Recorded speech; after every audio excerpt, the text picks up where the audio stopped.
dressed in a gray suit, the tie likely pulled loose hours ago, and he had a sexy 5 o'clock shadow he pulled off nicely. Well done, Ruby. Ruby dropped her purse with a subtle wave at Madison and escorted her new friend to her bedroom. Madison was about to say something when the door slammed shut. There was always time to talk in the morning. Madison glanced over to her work and decided she'd need to keep at it. She put on her headphones and turned up dance music loud enough to drown out the rest of the apartment. Mr. Jenkins was in for a real treat tonight. The taste of fresh coffee hit Madison's tongue, giving her the energy she needed to push the bread into the toaster. Ruby was already up, her gentleman caller long gone. Madison hadn't seen him leave, even though she'd eventually fallen asleep on the couch at some point.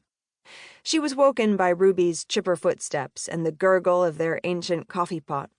Most of their appliances were so old they had taken to calling them antique. That was what she thought millennials did to make themselves feel less poor.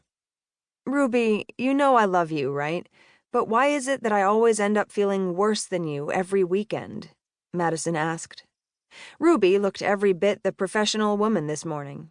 She'd already dressed, choosing a pink tunic and black leggings, her long dark hair pulled into a side braid. "I'm an artist. I need to express myself, and men are the best way for me to gain inspiration." Ruby spread the generic brand peanut butter on their toast. They both stood at the tiny island as they ate their meager breakfast. "I need you to focus today. I spent a lot of time last night making a presentation for the investors. Men can wait. Ruby Jones, we need to figure out how to secure this loan. I received a purchase order yesterday that we can't fulfill unless we can raise some capital. Why don't you seem to care?" Madison's stress level was slowly increasing, and she didn't know how to handle it. "Because I thought of a brilliant idea last night, in between kisses." Ruby smirked sideways as she continued. "I think there's a way to design the shoulders to accommodate height without pulling on the midsection. See? I was working too. We'll go over it at the office. I think we need to go in early to figure this out. We can hardly afford to pay a lease, and she's only part-time. I don't want to lose her." Madison bit into her toast.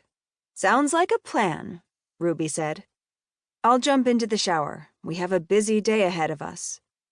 Madison slid off the stool and stretched out with a sigh.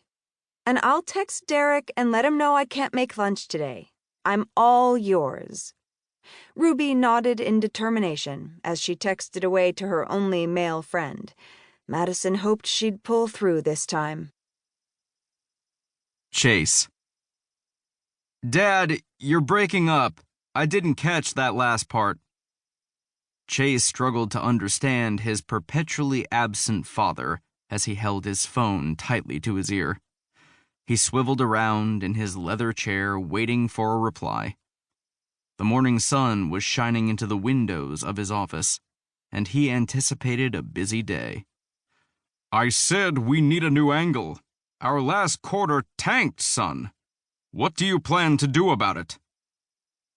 George Goldman wasn't a man to be trifled with. Chase knew this, but he also knew his dad was a bit dramatic. He ran his hands through his thick blonde hair. "Dad, I told you I was working on some new material.